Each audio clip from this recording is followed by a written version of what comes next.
It's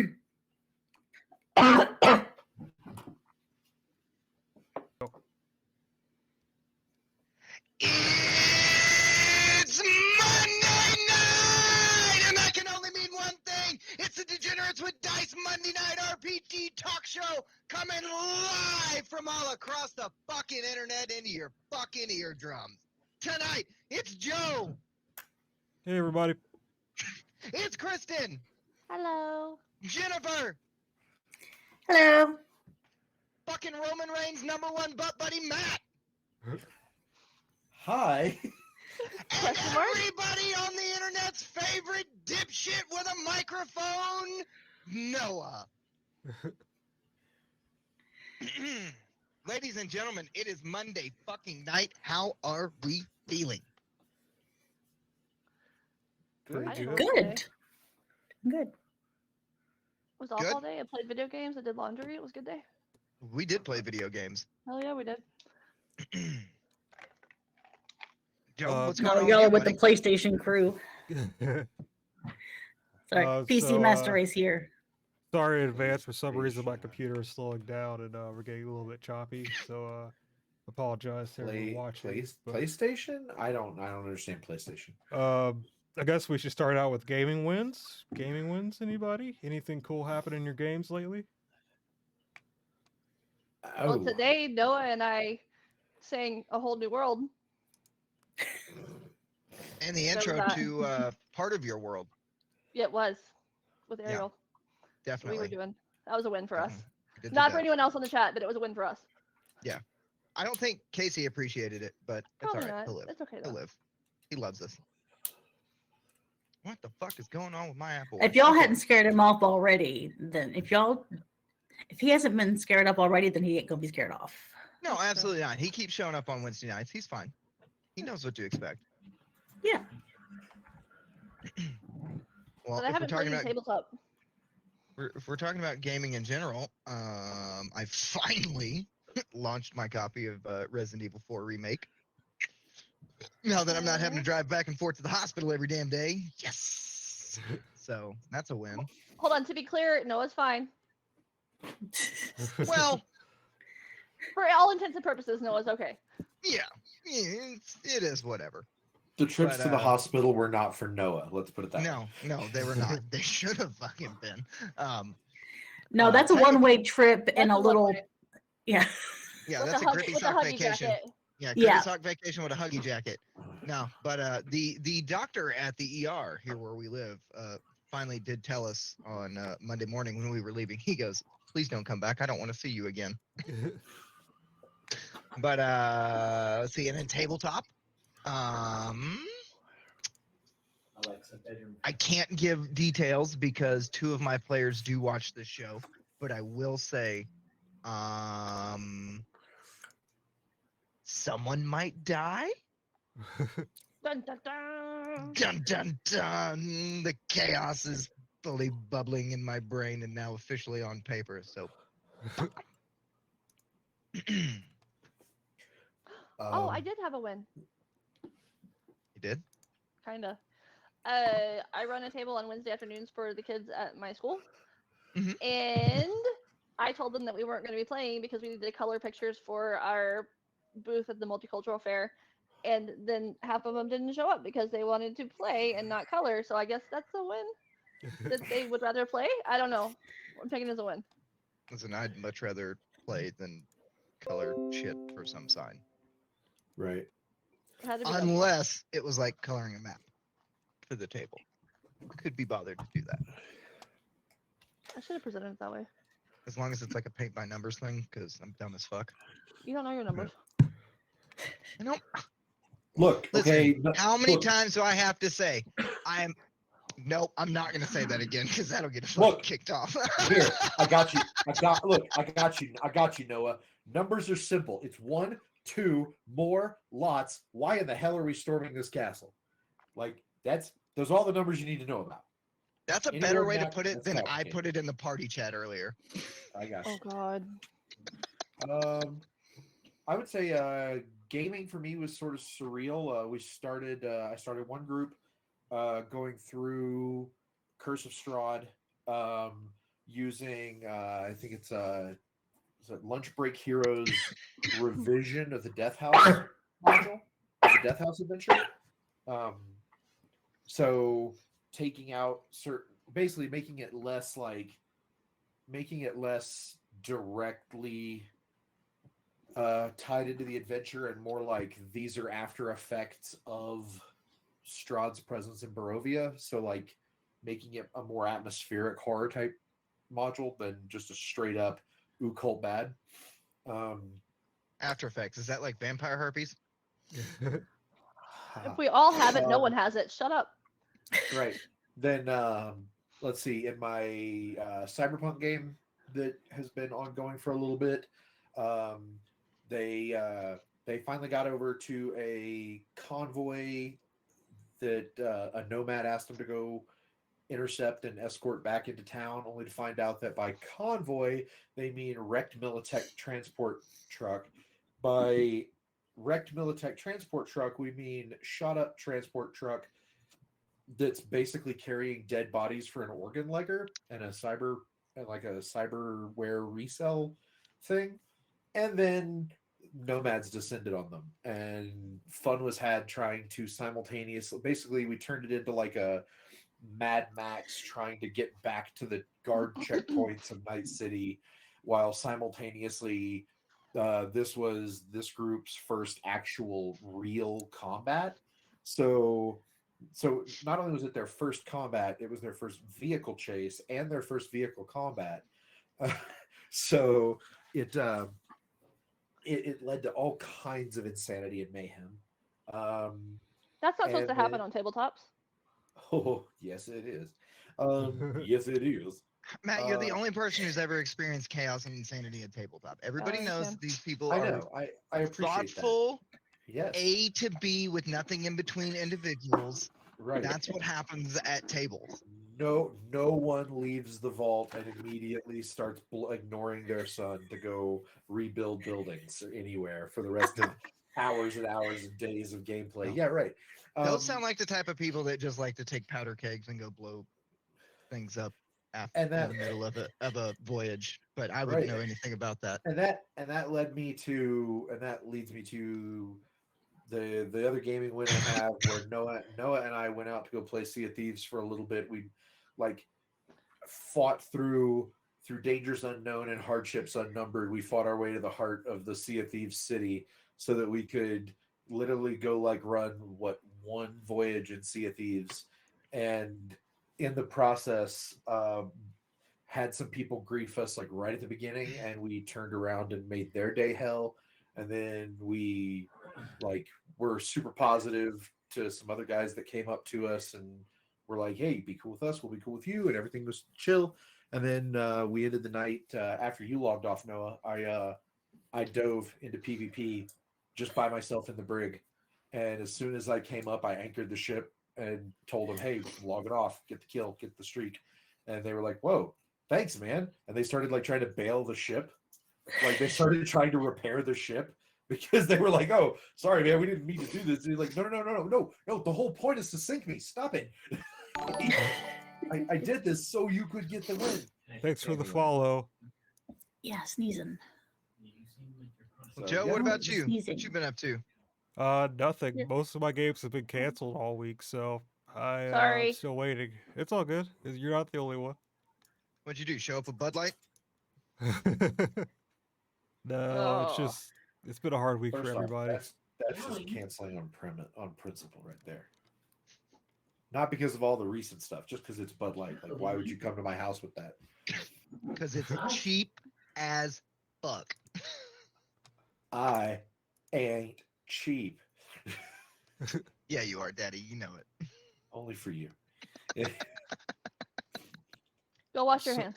All of you. Sorry in advance to No. anybody watching. For some reason, I'm having network issues with my PC, so it might be a little choppy right now. Oh, that's why. So it for didn't everybody create who a suite. doesn't know, Matt and I have this Bard Rogue Jennifer is dropped. relationship at the table that just carries on into everything that we do. I don't know. Her mute wasn't working, and so I don't know what happened. I think she flipped her microphone up Oh. after the sneeze that Kristen blamed Gotcha. on me. Gotcha. So should we get into our first topic then? Since we have a professional GM here, let's. I guess we should talk about that, shouldn't we? Yeah, we Whoa, can talk slow about the- my foray into professional GMing. Oh, you were Whoa. talking about Matt. My bad. Whoa, slow the fuck down. Who's a professional GM around here? You better stop that shit. No.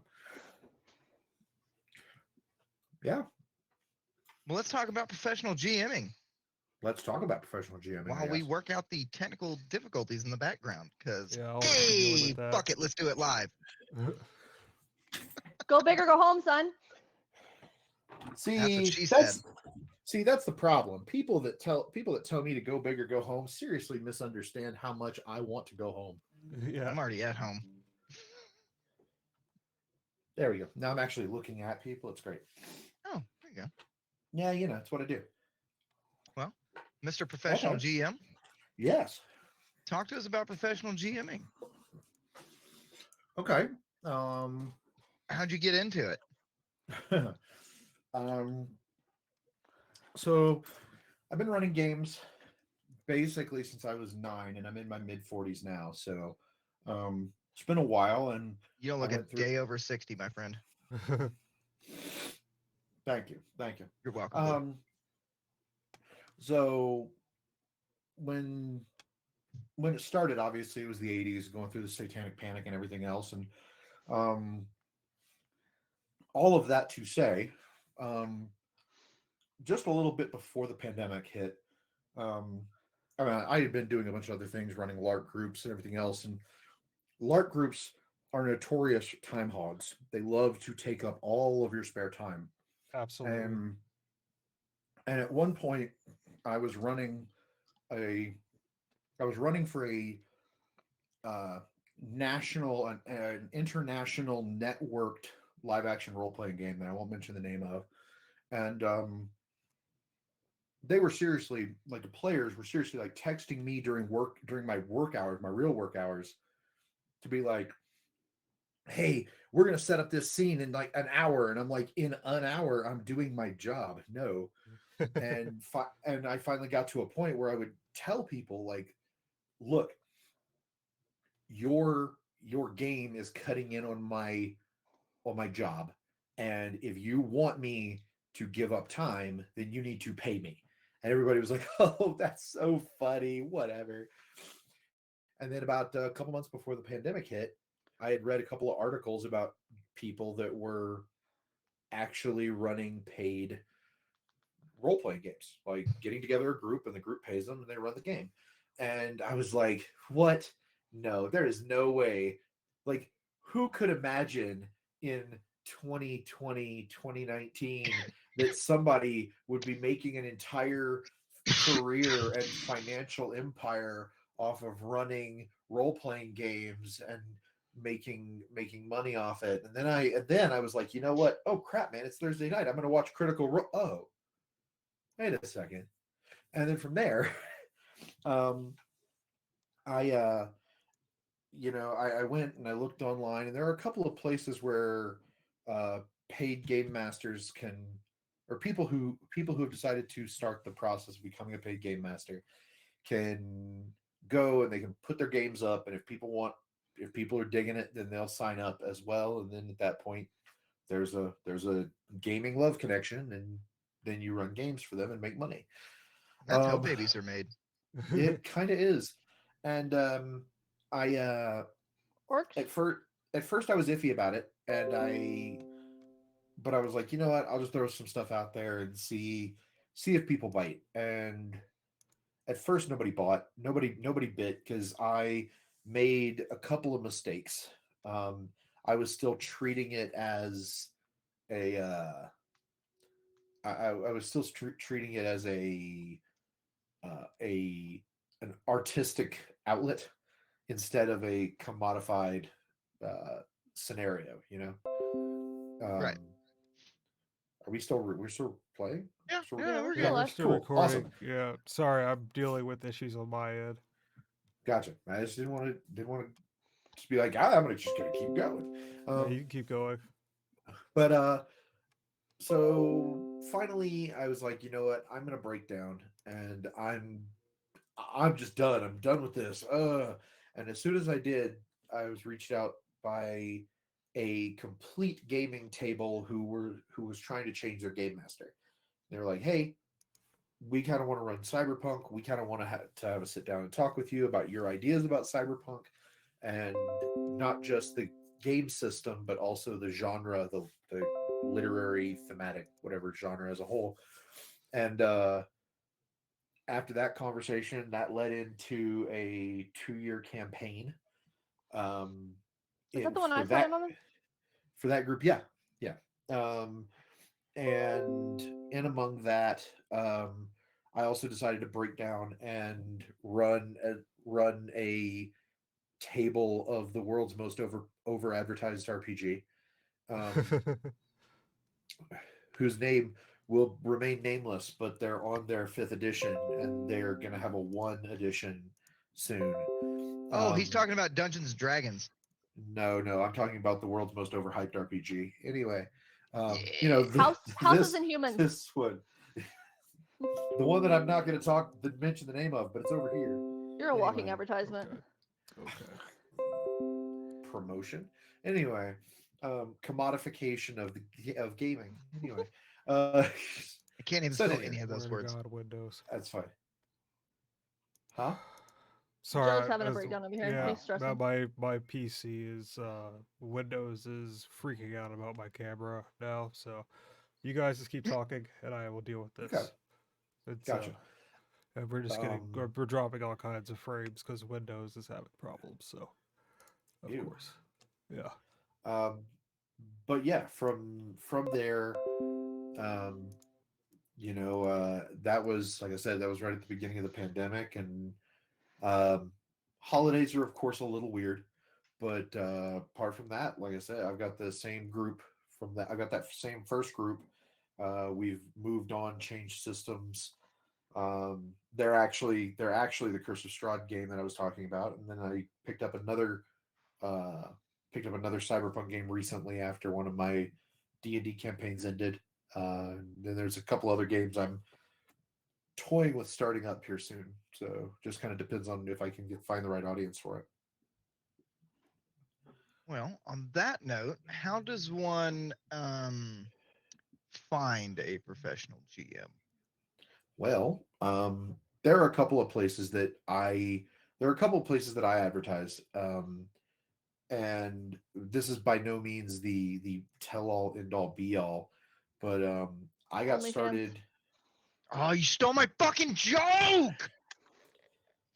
I mean, I have made the joke that technically I have made the joke that I am technically just a whore. Like I go to a group, I go into a room with a bunch of guys, and I get on a table and I entertain them. So I mean, really, it's more like I'm a stripper, except y'all don't want to see me take this off, so it works. Well, I'm a slut because I don't get paid for it. See, and that's a problem. No, anyway, but where I got my start was a website called startplaying.games. I think they've changed it now to like startplaying.us or something like that. I don't know. I got an email from him earlier. Let's see. Hold on. But also, there are a number of like Reddit, like subreddits. Like I think there's one that's like LFG Premium, or like LFG Premium or something like that, where it's like there's LFG, which is like I'm just looking for games, but it's, I'm not going to pay any money for it. And then there's LFG Premium, which will be like where professional GMs would post, either table ideas or, oh, hey, I want to run this module, or people would be like, hey, I'm having a birthday party and I'm looking for somebody to run a game for us. The other thing is you can find groups on social media that will allow you to advertise games, and so long as you are clear and upfront about the fact that this game costs money, like we will do that. I'm going to run this game and it costs you X to play in it. Then at that point, if they're down, they're down. If they're not, they're not. And ideally you have enough to put together for a decent sized table that makes it worth everybody's time to get together and to allocate out that part of their week, you know. Well, and I think that the hardest part is finding a bunch of adults that schedules match up. Well, see, and that's the beautiful thing about a giant global pandemic that shut down all life as we know it, is that it forced a lot of people onto the internet looking for games. And the thing is, originally, originally virtual tabletopping, that sounds really dirty, but originally virtual Is that the thing I RPGs. do with my VR headset where I had the lady avatar? I don't know. Oh, geez. Scratch Wash your that. hands. Joe, Wash delete your that hands. from the podcast, would you? Thanks. No, sorry. Put a mark. It's happening. Shit. Oh my god, Um, Windows, I'm gonna murder you. Don't So, say that out loud. We're recording. Shh. I'm Think it in I'm your head. murdering Windows. Oh, Ah. jeez. No, we can't alibi you. So originally, virtual tabletop RPGs were for either very well established groups that had people remoting away for whatever reason, like if they're traveling or whatever, or for the isolated shut-in who manages to find other isolated shut-ins to play games together just for that social interaction. Since then, you're looking at, since the pandemic basically shut off everything, you have people that are like, I need to play games, and it dragged them into this virtual forum where there are people who are willing to run the games, It's me. I'm people. Yes. Wait, is my mic on? Yeah, it's on. Okay. Hear your I can mic's on. barely hear you, Jen. What'd you say? I'm an isolated shut-in. We all So I are. think she am I, said I'm an yeah. isolation shut in, but I can barely That's hear. what she said. Yeah, I can barely hear her too. I don't know why you're so quiet. That is odd. I am anything but quiet. Is Mercury in retrograde? I don't know what that means either. Stop saying things I can't spell. Nobody speak.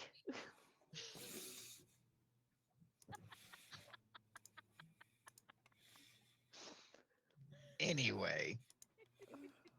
You got it. All right. Well, I guess the next obligatory, obvious fucking question is, what are the pros and cons to hiring a quote unquote professional GM as opposed to letting somebody like this dipshit run one Gotcha.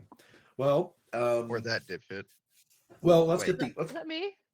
I don't know. Hold on. No, that dipshit. In my view, Noah is all the way at the bottom. He's just pointing to his imaginary friend. like I had all to of switch us. over to live to see which camera it was. It looks like I'm pointing at Joe. I'm definitely pointing at Kristen.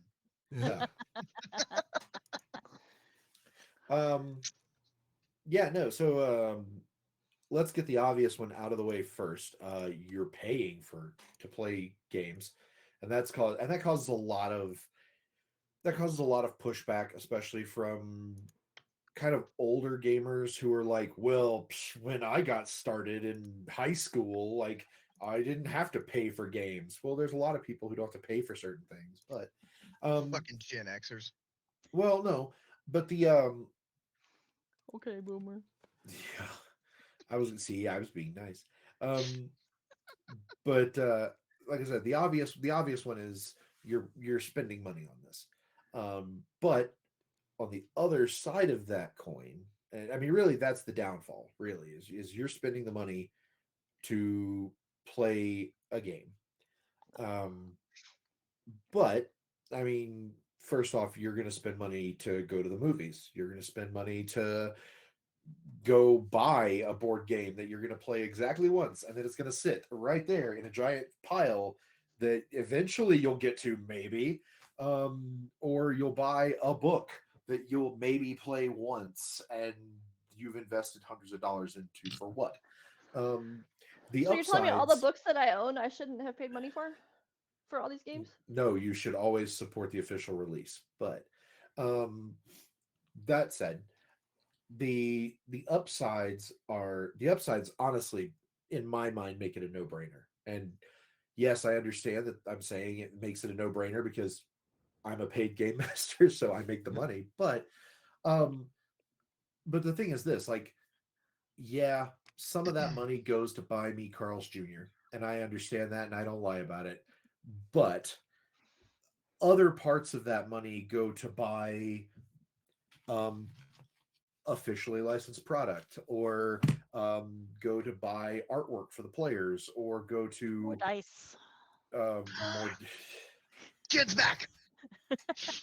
Yeah, my input level was set to 16 for some reason. Oh gosh. Dice aren't my problem. But Fucking my problem. but it lets it. But the main selling point there is I get to take some of that money and reinvest it into the game, reinvest it into the campaign, and also, the only thing that this doesn't really apply to is gym memberships. But like, if you're gonna Fuck is do a a thing, gym? I know. It's where you go to. It's where you go to fight your Pokemon against other people's Pokemon. Oh. I go there all the time. Yeah, Right. facts. I got So- all in badges. Look, does this look like the body of a person who goes to a gym?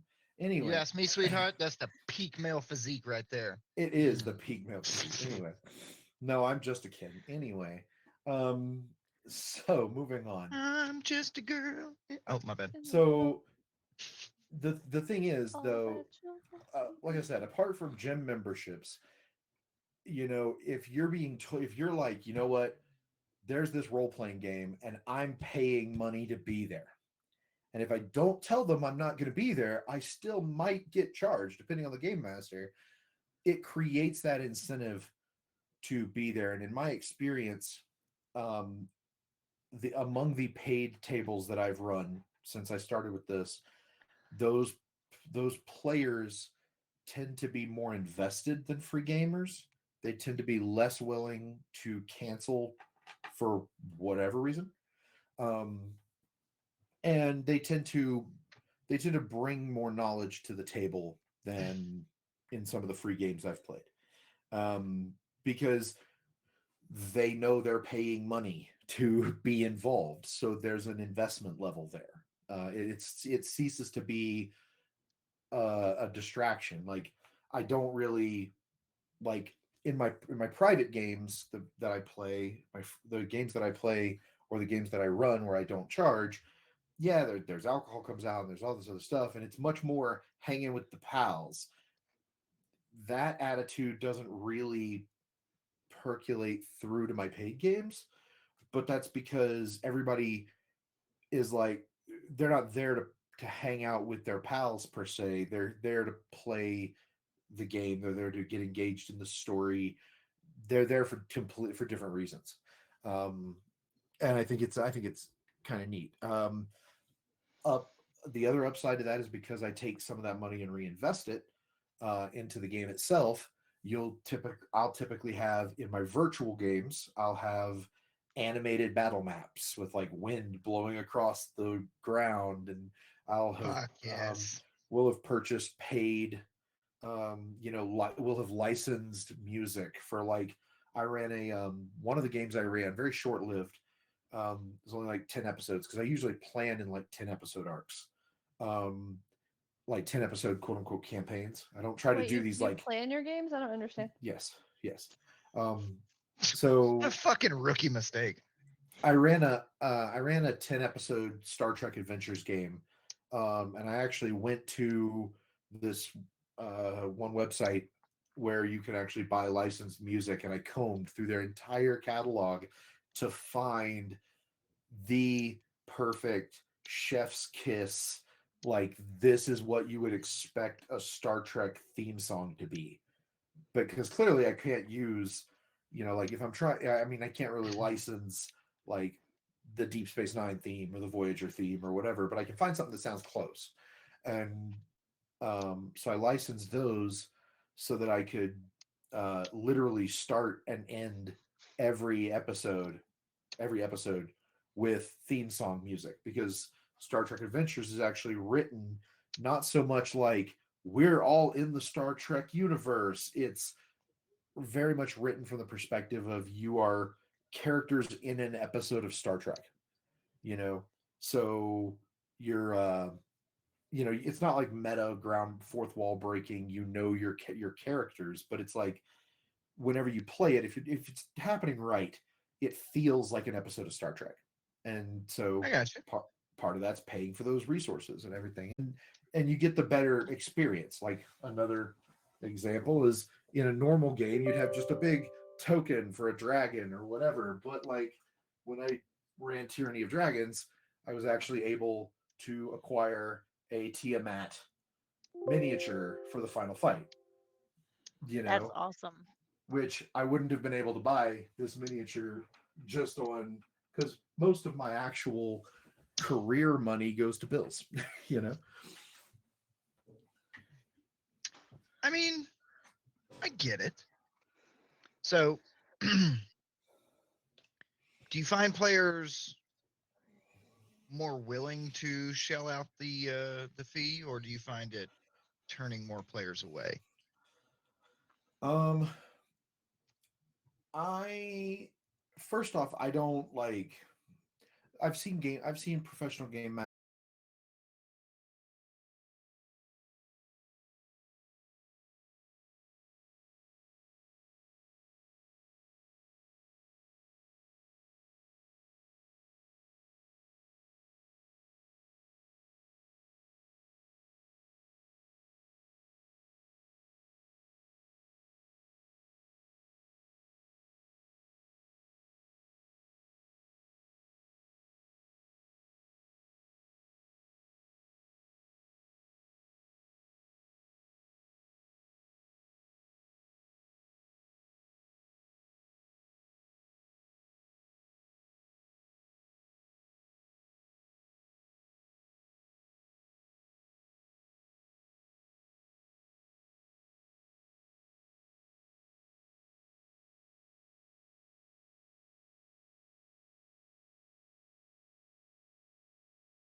So I haven't gotten any games just because I haven't marketed. So marketing's a heavy kind of thing too. Like you have to kind of sell Right. yourself. Right. And I'll be So honest with many you. OnlyFans jokes tonight. I made the joke. Well, there's actually, you know what? There is another downside. And the downside is what I like to call the Tabasco rule. There's like a million hot sauces, but like if you're in the South, people say, "Hey, hand me the Tabasco." Okay, well, here, and it may not actually be Tabasco brand. It's the same thing with Kleenexes or Q-tips Band-Aids. Or Coke. Band-Aids or Coke. You know, Coke. In Georgia, it's Coke. What Yep. kind of Coke do you want? Yeah. In Texas No. is the same way. Right. Mhm. So the other downside, I guess, pitfall is, well, I'll just say it. I do not like Dungeons and Dragons. Fifth edition. I mean, don't get me wrong. Fifth Same edition here. fifth edition is a good system, but I don't want that to be people's entrance into the world of role playing games.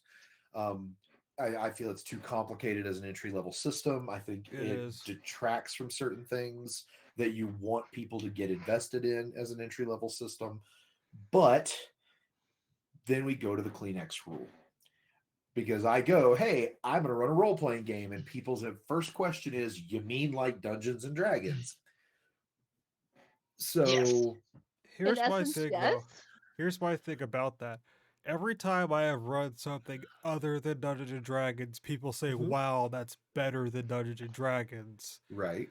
and The that's problem the is thing you have that to get annoys people. me. Well, the problem is the problem with this being an open market and the problem with this being a contractor's market, for lack of a better phrase, Yeah, is that you can say, okay, but you don't understand, 7th Sea is a way better game than Dungeons and Dragons. Fucking yeah, Star Trek Adventures is a way better game than, Fallout, and it's literally the exact same game system.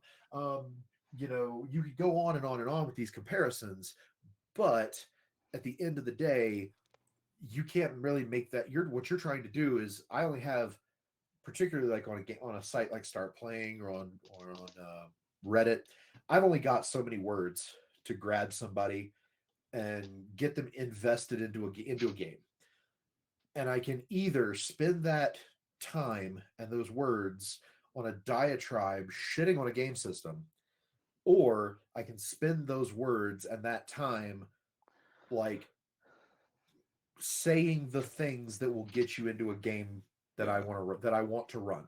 yeah. Chloroform. And well, I have yet to use the word chloroform in any of the descriptions for any of the I'm games. just saying that using chloroform works to get people where you want them to be. See, that This is did not bullshit. work. Because if I made that joke, I'd be in trouble. That did not work for me the last time the officer said that's not going to work for you. Oh, Um, just don't get caught. That's the whole. Okay, we'll talk later. Somebody, okay, what? Anyway, Well, since we're speaking of so- crimes, do you guys like my Cheesecake Factory cup that cost me Oh. a fucking $10 extra on my tip to steal It from the is- restaurant and my that to-go is- box? that is a Oh crime. my god. But yeah, no. So yeah, that'd be the other downside, is that sometimes you have to run the game you don't want to run in order to make the money that you want to make, and in order you can cultivate the client list that you need to eventually move them to other games or show them other games, so that they can go, wait a second, Matt was right.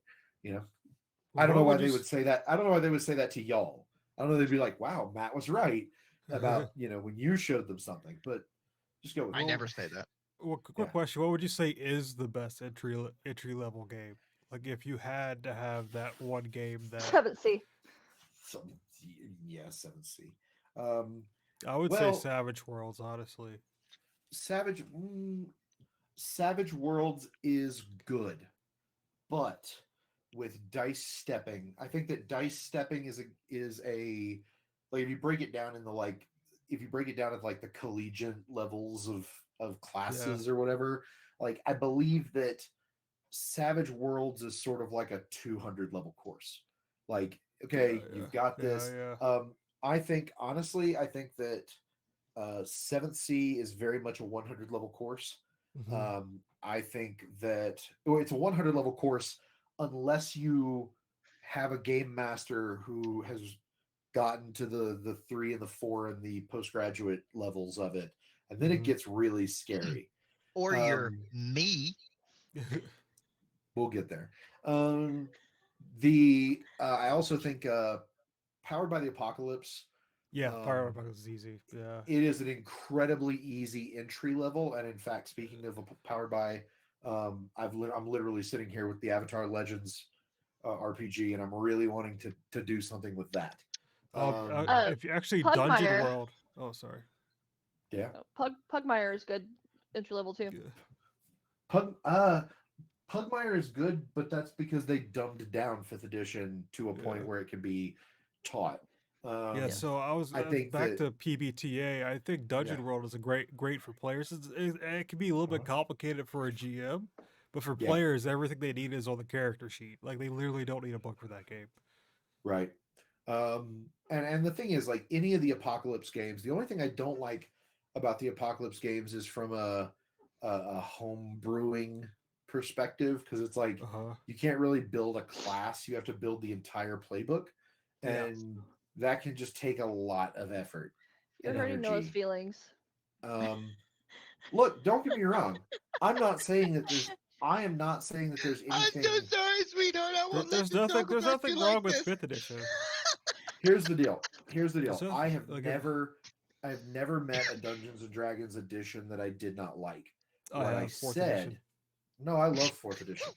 Ugh. I love fourth. I love Yeah. 4th edition, Yeah. but Y'all are fucking nerds. okay. But Time out. I need to here's my chime in fourth- here. Right I here. need to chime in because I'm pretty sure I'm the only person in this entire group who had their hymen broke by 5th edition. No. I No? started playing 5th edition 5e Damn. We are synced up, aren't we? a little bit. See, this is side table talk. Well, the thing is this. No, actually, you know what? I think that ready for this. Here's your hot take. 4th edition is very much I would say it's closer to a 200 level, whereas 5th edition is closer to like a 300 level game. The thing about the thing about 4th edition D&D is it would have been an amazing role playing game if it did not have the Dungeons and Dragons logo on it. So 13th no, page? 13th really, page? So mechanically, it's a glorious system. Mechanically, it's great. Yes, it is. It is. It is, and I I played can 4th tell edition. you and why. It was not great. No, why? It was not great. I mean, like, it is a Why? Are you 200 gonna level tell me game. it's- It is Are you easier to gonna tell me? play. Are you going to tell me it stifles roleplay?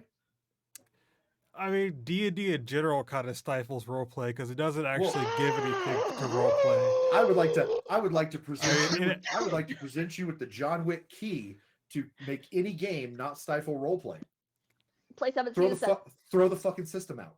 Yeah, Involve yeah. Noah. But I'm If just you're, saying, role, like, if, you're there- role if there- you're role playing, just ignore the fucking dice mechanics. Because yeah, but I'm just saying, like, there's no mechanics in it for actual roleplay, like Savage Worlds and cares? other games. But I that's mean, just it. like, The I mean, whole for point new of the players, it's kind of mechanics- nice. Like, the whole it's point of really mechanics easy is- to dangle that carrot of biddies in front of them. Mhm. I'm just saying, like, if you dangle biddies in front of them, or luck points or whatever it's called, it's a lot Yeah. easier to get them to actually do something other than blow up whatever is in Time front out. of them at all times. Point of order. I'm going to need you to slow down just a bit. Dangle that carrot of what? Biddies? Biddies. They're like, it's a free Biddies. reroll. Not what I Uh, heard. Not what I Biddies. heard. Yeah. I I mean, will it could be say that if you- anything. I would say that if you dangled those in front of most tables of gamers, you'd probably You have get their a lot of attention. roleplay. Yeah, yeah. I really Yeah, apologize to derail, but I swear to God, Joe It's all said, "Let good. me dangle this carrot of have biddies." we have no fault. We have no one watching right now, so it's fine. Yeah, it's fine. No one's watching us. Yeah, well, Windows is Oh, finally Lord. working and no one's watching now. That's great. That's Ah, fine. no The one's watching. replay, the VODs are always, the way to go anyway. Because then, you Yeah, can, everyone watches our Oh, VODs afterwards, and yeah, Oh. it'll be mostly audio only. Just as a heads up, Well, for anybody who's still s- watching. Speaking of shitting on Dungeons and Dragons, Ah! I'm not shitting on Dungeons and We're- Dragons. I'm we're saying king- it's we're every king. other game is better. No, I I'm would just like saying to they really propose a fucking suck. topic. I would like to propose a topic that we did not talk about because it only grazed my eyeballs about 20 Rule minutes 34? before. No, I know what that one Oh. is. That's the porn rule, right? Yeah. Okay. Yeah. No, it only glazed my eyeballs like 20 minutes before we went live, and my ADD couldn't let me type it out. Is that cool with you guys? Yeah. What's the Please topic? bring it up. So apparently, the geniuses at WotC have decided to remove half-species characters from all current digital source books and all Wait. future print source books. Are we back to the No, math that is conversation? not what they are doing. That's Because not what Please they're explain, doing. Matt. Please That explain. is definitely what the fucking article I read said they were doing. Here's the deal. So they're Because taking it was you are racist. right. Future printings of the books will not include the addition of the half elf and half orc races because it implies racism. And the digital copies will be modified to reflect that. So in that instance, you are correct. However, also they will not allow you to bring a half race character into an official Dungeons and Dragons game at like a convention or whatever. So if it's That's part like of Adventurers League, right? any of like the Adventurers League or anything like that, those won't be accepted. However, half elf and half orc are staying in D&D Beyond, and ultimately you can use Tasha's Cauldron of Everything to create a lineage which does fundamentally the exact same thing as the half race. What Wizards of the Coast is doing, and I think this is even more offensive than what people are saying about it, is that it takes the racism out of Wizards of the Coast and it puts it squarely on you. Meaning, if you're going to play a half elf, then you're accepting their narrative that it's racist anyway, and you're playing it despite the fact, which to me is stupid, and I have other reasons for that. Every character I have ever played has been a half elf or a half of something. Well, because the thing is, Well, half elves, honestly, half elves in like second edition were crap. In by third edition into fourth and now fifth, half elves and half orcs have found a defined niche within the play experience mechanically. Absolutely. Yeah. Because half elves went from ostracized outsiders who are going to play ranger because they don't fit in any world to half elves now being kind of the social glue that holds the world together. And so Because they come from both worlds. Yeah. Right. And half orcs kind of have a similar vibe, but like, whatever. I read it as they were trying to do away with the dual species characters. Well, like my if half you- tiefling, half elf fucking College of Glamour bard that I have. Because that's totally fucking me. Well, what it is that none of the people at Wizards of the Coast have seen Cat Dog. Yeah. Because Mama had a chicken. Or no, is it cow dog chicken? I don't know. Yeah, it's Cat Dog. It's cat dog.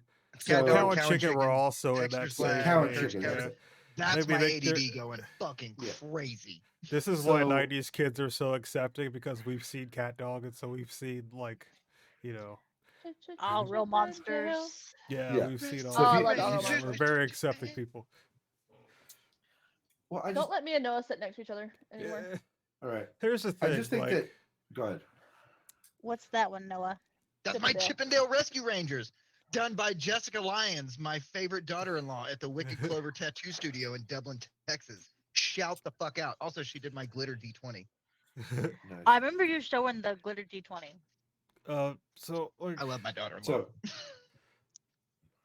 I think even beyond that, I think what they're doing with the dwarves is kind of weird. Like having it be sort of like the the racist class thing, going back to the whole demi-humans thing. It's kind of weird for the new one.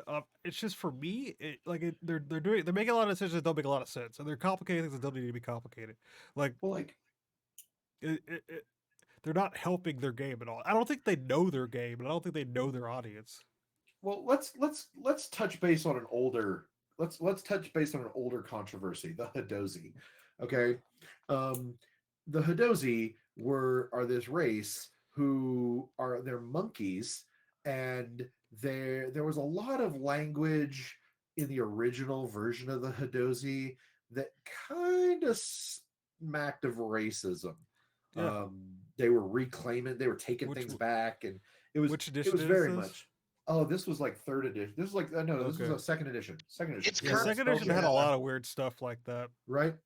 So It's a current printing of the first run well, of the thing. Spelljammer. Well, no, the Hadozi originally started in second edition, Yes, and it was I'm they just were saying all the language is still in the first print Right. of the 5e and run. then yeah, and so they brought the Hadozi up into the first edition of the print run of the new Spelljammer, and people lost their minds, whether rightfully or wrongly. I don't care. That's a discussion for podcasts.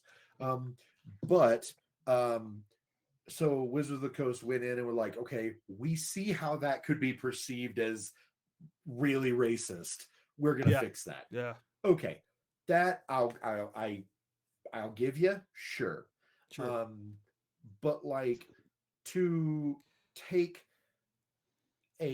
take a first off, I don't even necessarily know. I mean, half orc is sort of a D&D creation, but half elf goes all the way back to Tolkien. Mhm. Because Elrond is a half elf. Sorry, guys, surprise. Spoiler alert. So I mean, Wait, it's for real? literally in his. It's You're lit- about yes, it's 100 literally in his name. few. Elrond half elven. It's his name. Yeah. I mean, Bro, I yeah. wish I could fucking read so I would know shit. Oh, Right. I thought that was And, L. Ron like, Hubbard. My bad. Well, the other thing is No. like it's like No, that- cross species it's mating Star Trek. is a thing. Like we know that in the real world that cross species mating is a thing. So like why couldn't it be in D&D? Like let's face it, if I was in D&D world, I would totally be going after the elves. Just saying, you know what I mean? Well, like if an they're elf hot buddy as walked shit. past me, Here's- yeah, it'd be over. But it goes even more simply fucking to tiefling. this. But it goes even more simply to this. Like, That okay, tail shit's kind of hot. let's take Spelljammer, okay? Spelljammer says there is a world where there are giant flying nautili sailing through ether space with giant space hamsters and also Noah, sit down. walking hippopotamus people who are a literal living meme. But the idea of a half human, half elf, that's just a little too far. Like, Yeah. And I feel like they're Okay. trying to not be racist, but by doing that, they kind of are They're being being racist super because they're not. racist? Yeah, Well, like it's just like That's It's- kind of my thing. Where it's like, Just let people play a fucking game. here's Yeah. like, well, I I don't know, weird. recognize that no matter what the source material, right? There are shitty fucking humans out there. I think we can Yeah, all agree on yeah. that, right? absolutely. And Yeah. you know, shitty fucking humans are gonna do shitty fucking things. I think Period. it- I think Endo it boils- facto dead fucking stop. And you can't Right. fucking control them. right. Period. But that's the drastic fucking minority, right? Like, I mean, not to get too fucking political, but like all the Whoa, bullshit that you see on the fucking news about everybody hates everybody is not something you fucking see Well, with your own two eyes when you go talk so- to your fucking neighbor and you guys well- have two different signs in your yard. Can You I know what I chime mean? in on this? Can I chime in on this? Yes. I mean, I Absolutely. guess Please sure. do before I go on As a a- roll. As a person who works for a large corporation with shareholders, what you'll find is that you have to play on the very safe side. And the shareholders don't know the product, but you still have to play whatever is the safest option.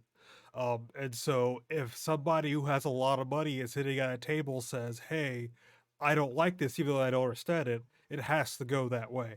And everything is kind of ran by a committee within a committee within a committee. And so, like, the people who are writing the books aren't the people who are making the decisions. So, I mean, like, that's why a lot of the things you see in all these changes are generally being made by people who don't understand the game. Like, I mean, people who understand the game are just like, yeah, half elves make total sense. Well, But, And Joe, I mean, like, my Hasbro eyes doesn't at you, get that. I'm rolling my eyes at those people. well, the thing is, in the announcement, there were a couple things that showed up about that. First off, Wizards of the Coast doesn't have like a diversity and inclusion department. They have like a diversity team. Yeah. And the way that they've said it is it's really more of a conversation between us and the diversity team. And you know, we kind of it's a back and forth until we figure out what we can work with. And the problem is this: half of those diversity teams, like, think about this from a corporate standpoint. Like, I don't mean to get all Shadowrun cyberpunk on you, but think about it from a corporate Oh, standpoint. let's go full If cyberpunk. Let's you go full if Shadowrun.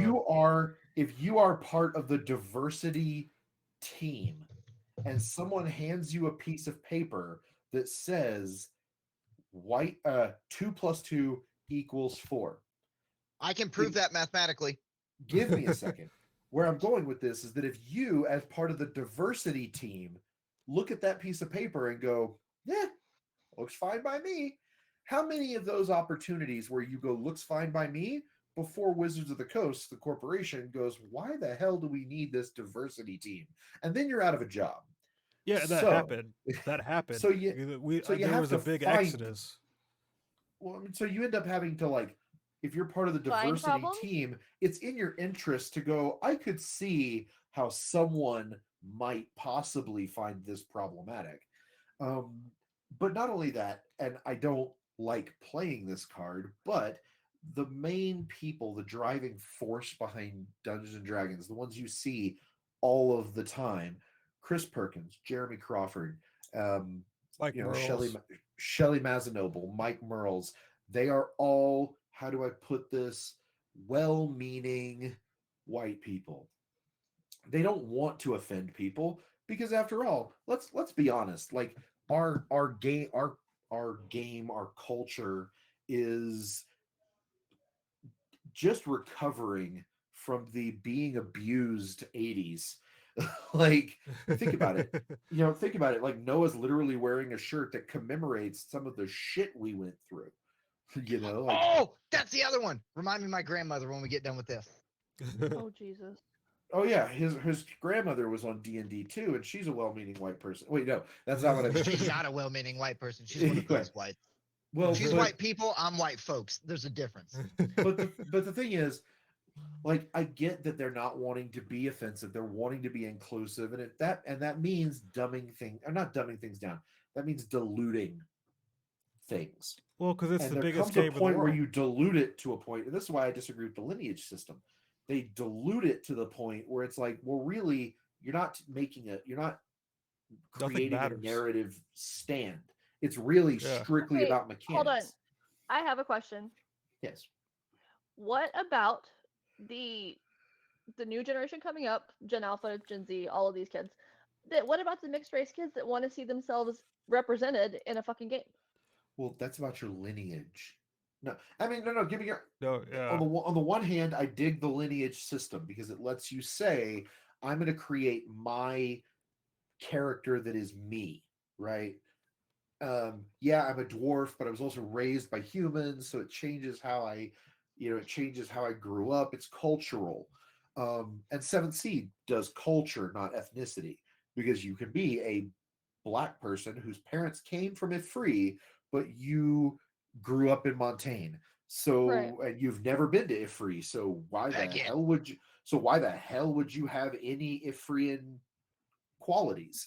Because you've never even been there. Right.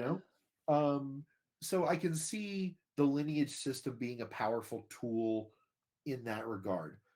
The problem is this: if you're creating a campaign setting or campaign world, it starts with declarative statements.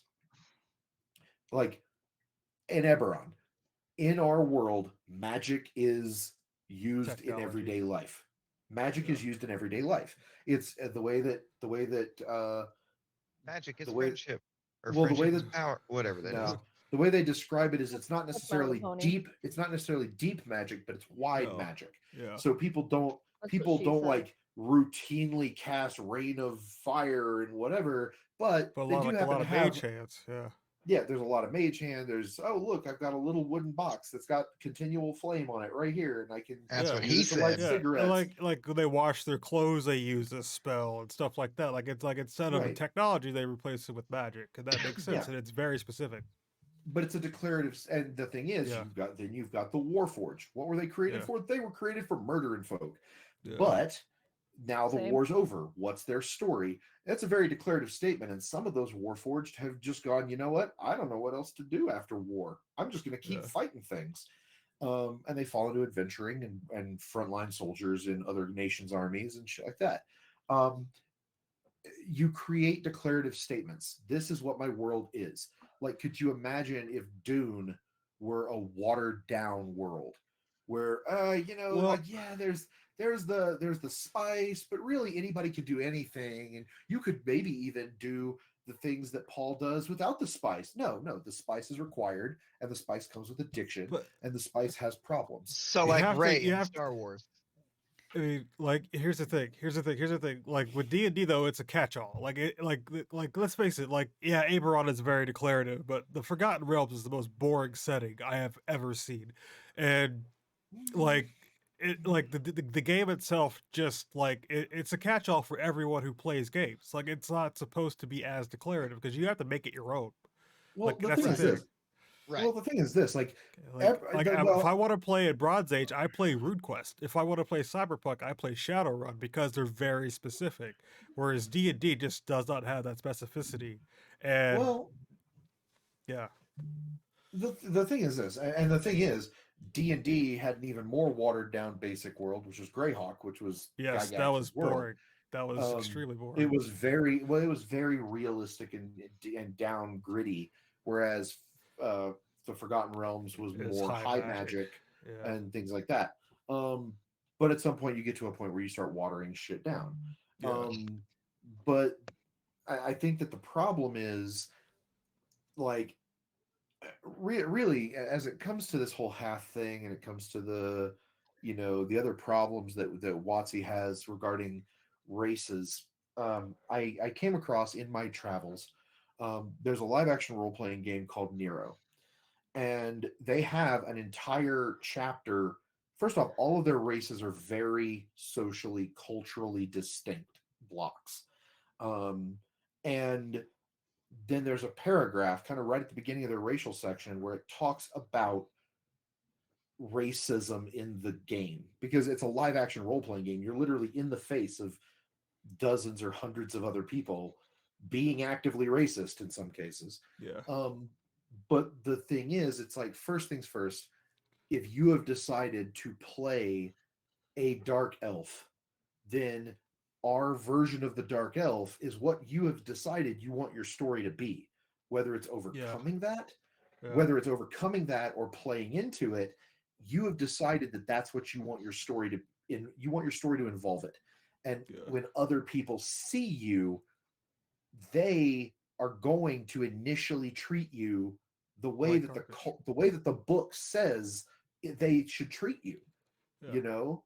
Yeah, oh god, the Dark Elves utterly destroyed the kingdom of Blah 500 years Yeah. ago, and I'm a dwarf. I remember that shit. I am not going to treat you well.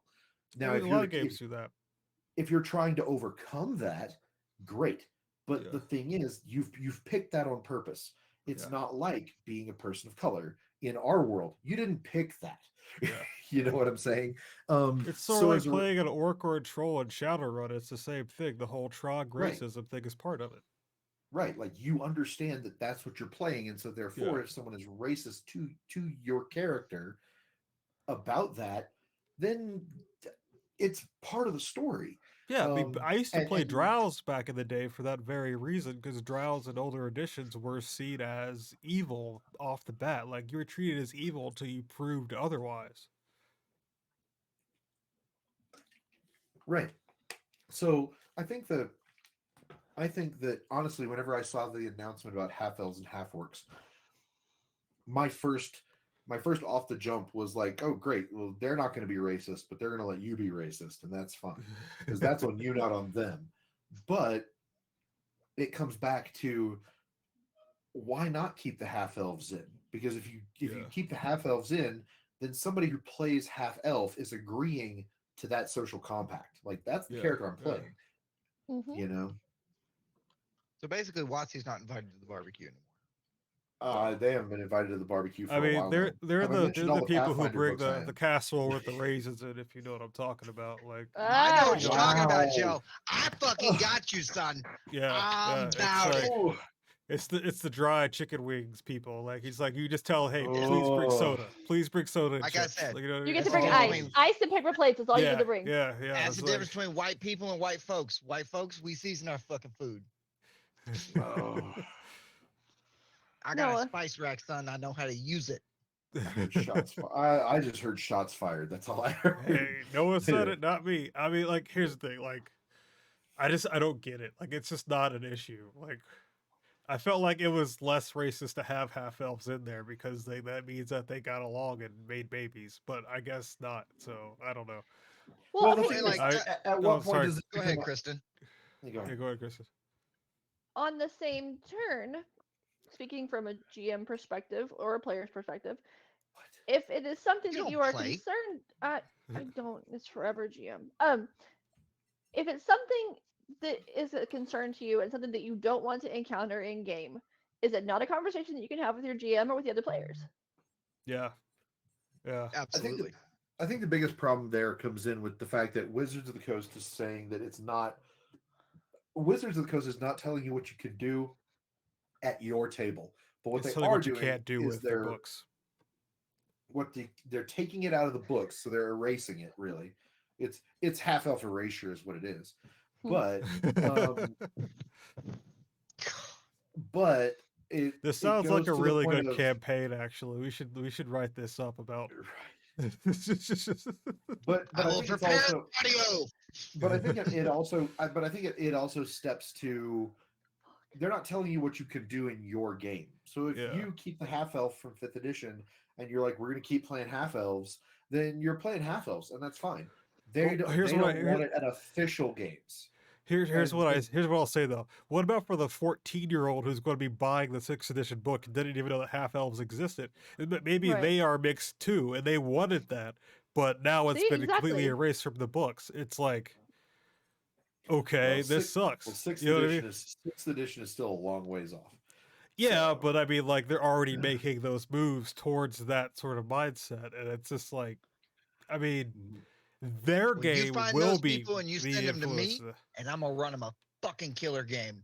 But you know what I'm saying though, just because like we come from this era, the kids who are coming next, they're not even going to have the frame of reference. Like even with the VTT thing, like they're trying to Yeah. trying to completely change the Right. frame of reference of what a game is. And I can And I'm almost like, don't get guarantee me wrong, that every sorry. single. Oh, sorry, Joe. Go ahead. Like don't get me wrong, I love VTTs, but like half the time we don't even use those. You know, like we don't use them in Kristen's game. But I mean, Yeah. like they're trying to make it to the point where like we're trying to control exactly how the game is played, down Right. to the visuals and everything. Is how I feel. So from our first episode, basically they're going against page 1 of the fucking rule book. Yeah, exactly. Rule zero. Yeah, rule zero. They're kind of going like they say it's your game, do what you want, but at the same time they are But don't. actively taking a lot of stuff out, and they're also trying to force you into using their thing. Like okay, like I know I'm going to go on a tangent here, but where do you find a D&D 5th edition PDF? The answer is you don't legally. You don't legally. You have to go to D&D Any flip? Beyond. you can go to D. I think you can go to DM's Guild and pick it up that I way. looked and I couldn't find it on Or there. you can go to you can go to Beyond. Well, you can't pick it up the PDF from Beyond. Is Yeah, Type that's Your the thing, RPG like- got one? No, I don't Jen, think you've they been did. awfully quiet. You got anything to say on this? Yeah. Oh no, I'm just listening. I've Yeah, never the- GM'd, and I don't know Yeah. any other game but the Fallout one. But it Well- was the only thing I could think of was with the racism thing that they're trying to somehow cover up and make it easier. Is they're making it harder for themselves, and they should understand that every game has this racism because it mirrors humans. Reality, Humans are yeah. naturally racist, and in every game, in Fallout, I play Super Mutant. I am not somebody that most people like in that. Joe plays a ghoul. A lot of people don't like ghouls. Green Giant. And ghouls don't like a lot of people. We actively call people smooth skins for a reason. You know what I mean? Yep. Right. And like Matt that played a ghoul is as something. well, and yeah. But Christian could say, "Hey, I that didn't happened." call anybody a smooth skin. If I Sally don't has a jacket. sister, maybe introduce him to Lando. What the Yeah. fuck? No half races. Well, But- okay, going back to that whole thing is, I know that I'm guessing I'm pretty sure. None of us on this podcast right now got started by our parents teaching us about D&D. Correct. That's true. Correct. She's I'm sorry. correct. Well, But what I'm there for saying a is, minute. so whenever they had the next edition come out, Matthew, I know how you learned. Yeah, I learned when my dad left and left Exactly. left the D So and D didn't books. teach. What I'm saying is, the next He edition taught me comes how out- not to play D and D. Exactly. Fucking I wow. I knew. Hold on. Can you let me make my fucking point? Stop it. Yes, I'm not being a please. dick. For Yes, once in my please. life, I'm not being a Yeah, dick. you know how it feels. No. Anyway, All right, let's let it- Kristen talk. the next edition that comes out, these kids, if they don't see the half races in there, are never going to know about them Yeah. because they don't have their parents going, well, I used to play this character all the time. Yeah. Yeah. And maybe when they get with the grognards like us, they'll be like, "Oh, there's half elves and all that." But the thing is, they're gonna play with their age group probably, and they're just like Right. they're gonna be playing a much more watered down game. And it's like, well, why can't the species mate like that? Like, why not? Like, what's the And what's they're the going to question of, later down the line, to be like, dude, being a half elf would make this, that would be ideal. Why have they never Yeah. made half elves before? Well, You that's look it like up the and kids that are oh. now reinventing cable because they're like, what if we got all our streaming services in one place? Yeah, but the thing is, that's just it. You know what I mean? Like, that's the whole problem is that, like, they're going to have to reinvent the game back into 5th edition For what by, it like, was. 7th edition. You know what I mean? Like, that's just it. Like, Yes. it's just, like, it's a weird move. Also, So I basically- this is, sorry. Go ahead, Joe. I was going to say, like, this also doesn't bode well because the movie isn't making enough money, which means they're going to have to really hammer down on the books and really make Mhm. massive changes because the movie isn't making enough money. Because like, if it was a blockbuster, then they would not care about the books at all, and we could get the game that we wanted. But now they have to over monetize us the way Games Workshop does with like Warhammer 40K because they've realized that they've hit their cap on players. So like they're going to change a lot. Look at Magic the It's a Gathering. niche They hit the subset. cap on Oh, Magic the I'm Gathering looking at too. Magic the Gathering Yeah. right fucking now. Yeah, No, like I wash mean, your hands. they're going to try and over monetize, which means they're going to try to control the game more and more and more. And there's going to be changes more and more and more, and things are going to become obsolete more and more and more and much quicker. And these kids who don't have any concept of the games that we play are just not going to understand that I'm playing AD&D right now. I have a book from 30, 40 years ago that I'm still playing out of because it's just that's the game I'm playing right now. I don't need anything else. I don't get me wrong. Don't play the AD&D first edition book from the book. You can't read it. But what I'm saying is that Can't fucking read anyway. I mean, I can't read it with ADHD, but like the book is literally it's in High Gygaxian. Like Gygax could not write a book to save his life. Seeing this Um, motherfucker. Like but what I'm trying to Oh, say is guys. it's just not like they're just not going to have this frame of reference. Is you only need one book if you need a book at all. Like most of my games, I don't even want them to have books. Like we'll have like 1 or 2 players handbooks at the table, and the rest of the time just look at your character sheet. That's what I have a Joe for. Yeah. Like I mean, like just look at your like. But like now, everyone's going to need a D&D Beyond subscription. If the GM wants to make a campaign, they're going to have to use a D&D Beyond to make their own maps.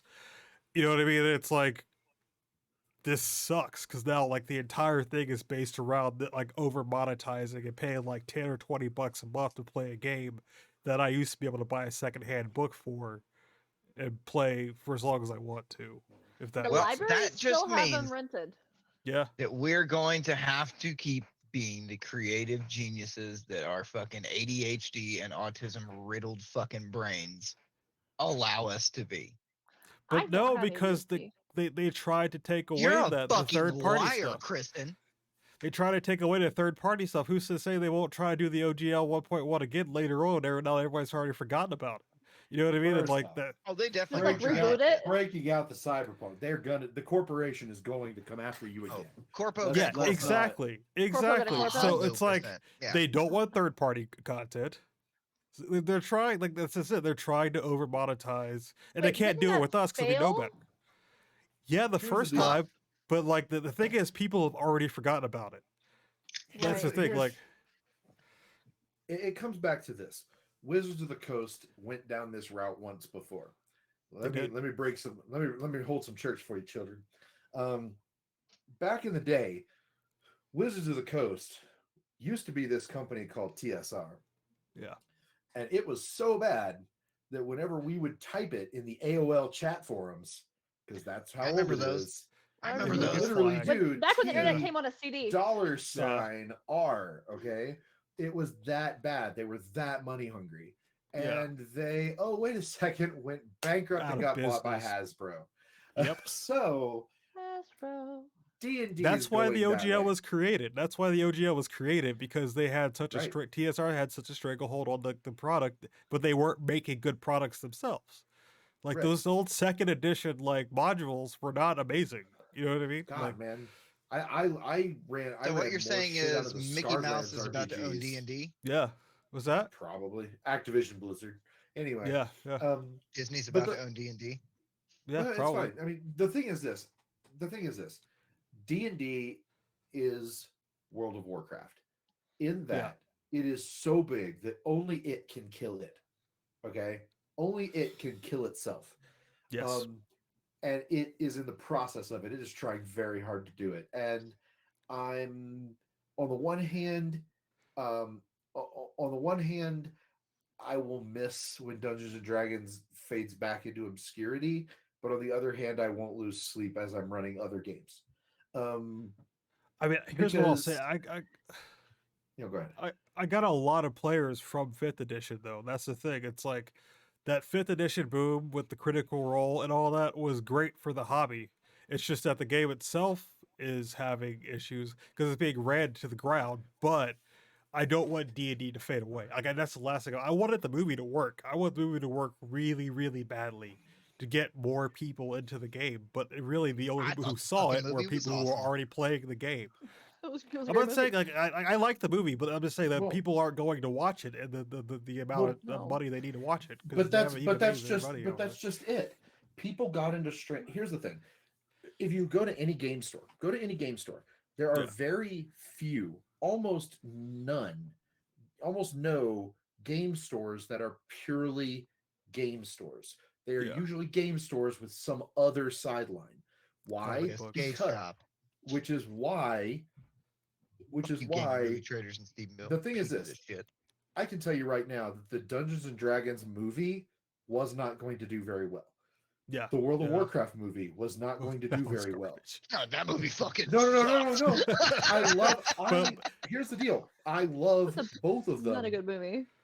I love both of them for their respective reasons. But the thing is, it's the same effect as the game store thing. Down. Because Down. the reason that D&D hit their resurgence wasn't because of D&D. Critical Role per se. It wasn't D&D per se. It was Stranger Things. And Yeah. what did Yeah. all the Stranger Things kids do? Play D&D.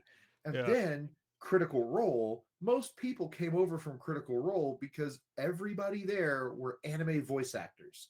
Yeah. And they were like, "Oh, all my favorite voice actors are doing this D&D game on Geek and Sundry, so we're going to Yeah. go watch it." And then it started taking off. It's always been that gaming, you get pulled back into gaming or you get pulled to gaming through something else that you're dealing with. Like Yeah. like the thing is this, you can look, and this carries over not just to tabletop, but this is another good example. I have had the biggest success that I have had with running Cyberpunk games. Most of the people that have been playing Cyberpunk with me, Cyberpunk Red, they either played Cyberpunk 2077, the video game, or they just finished watching Cyberpunk Edge Runners, the anime. Yeah. And they're like, yeah. wait a second, what? There's this other stuff? Or they watch like Altered Carbon or The Matrix or whatever. Or and Red then I was- Neuromancer, which is you should read Oh, Neuromancer if you haven't Red read that book. Neuromancer. Arthur Pilgrim is so fucking good. And I'm able, and then I'm Agreed. able to take them and like kind of go, okay, Yeah. you know that Altered Carbon thing? Let me tell you about Brain Dance. And let me go and do these things. And bam, bam, bam, bam. And next thing you know, I've got him watching Strange Days, and then I've got him playing Cyberpunk. And it's that same thing. Like people aren't going to come to the D&D. People aren't going to come to Dungeons and Dragons because of the D&D movie.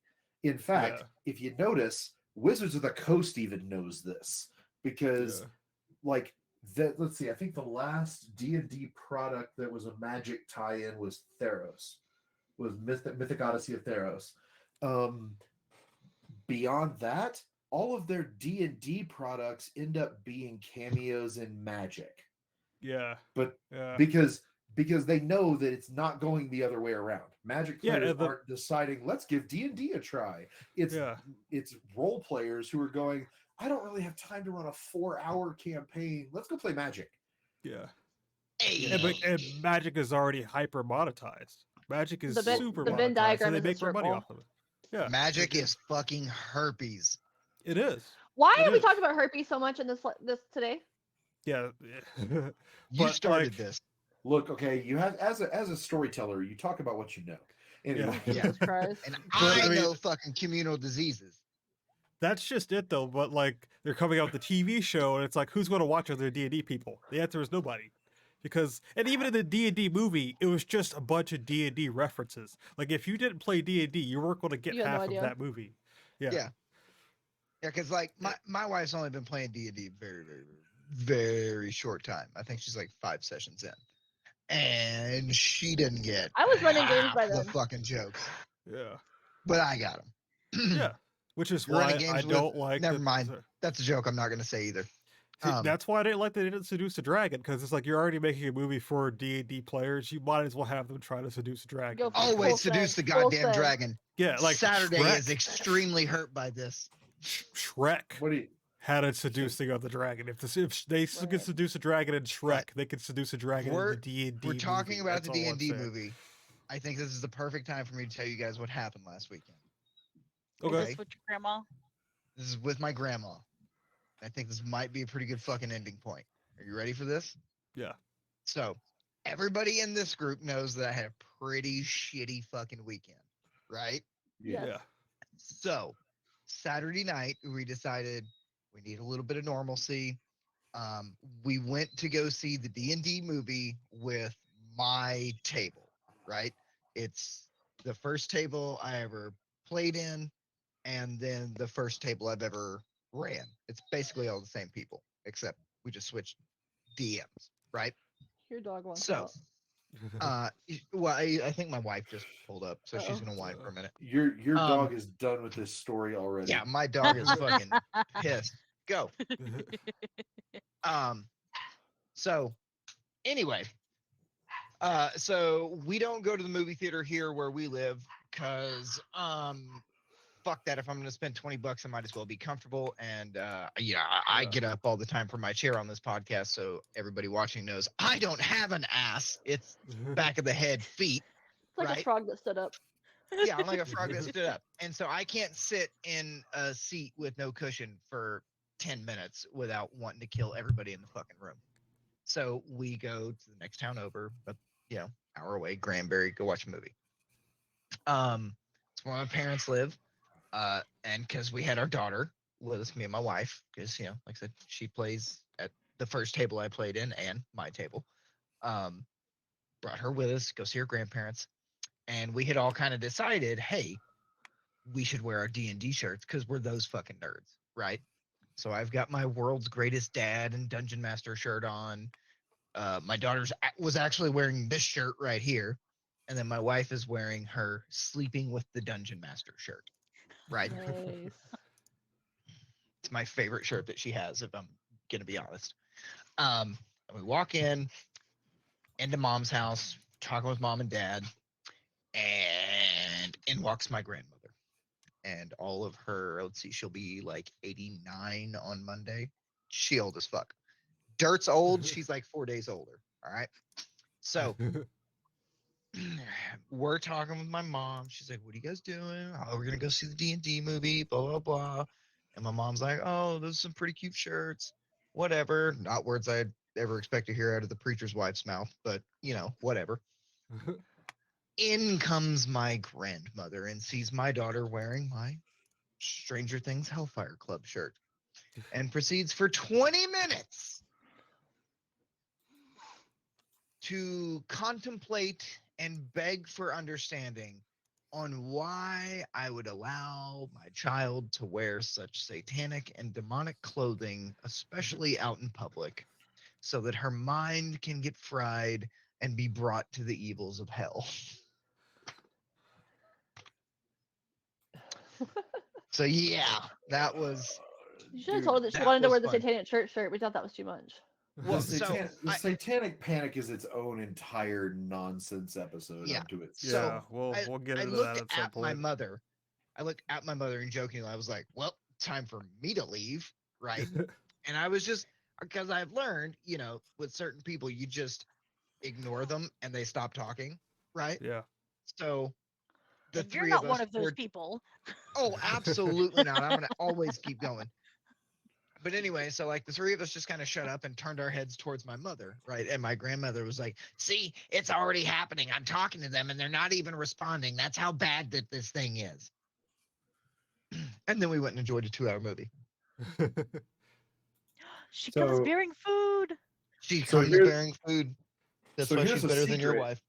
So here's a secret that you guys can clip and spread out to the entire non-gaming community. The reason that D&D adopted Really?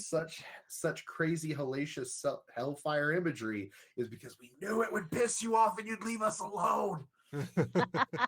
It had nothing to do with demons or devil worship. It had everything to do with the fact that you were annoying and we wanted you to go away. There, you can take that, clip that. It's great. All right. Well, that brings us an hour and a half plus some Yeah, into the night. so And I think I that's a just pretty wanna- good spot to stop. Yeah, so I just want Mainly- to apologize for the technical issues in the beginning. Windows decided to crap itself, so just put it on the background if you're watching this on VOD, because it's going to be pretty choppy. But hopefully next week it'll be better. Yeah, Noah, do you want to give us a sign off? Sign off. I'm supposed to do the intro. Oh, Yeah, shoot, well, you're Jesus. doing a sign off now too. Unless Jen, do you want to do it? Ladies and gentlemen, boys and girls, dice throwers of all fucking ages. It's like a barker at a carnival.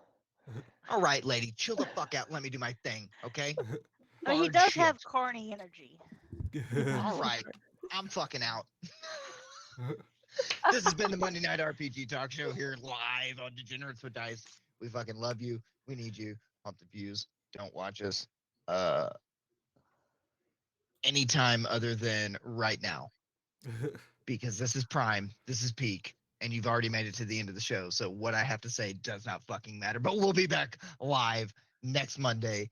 Same tabletop time, same tabletop channel. And streaming live on OnlyFans. All right, night. guys. Yep. Good See night. ya.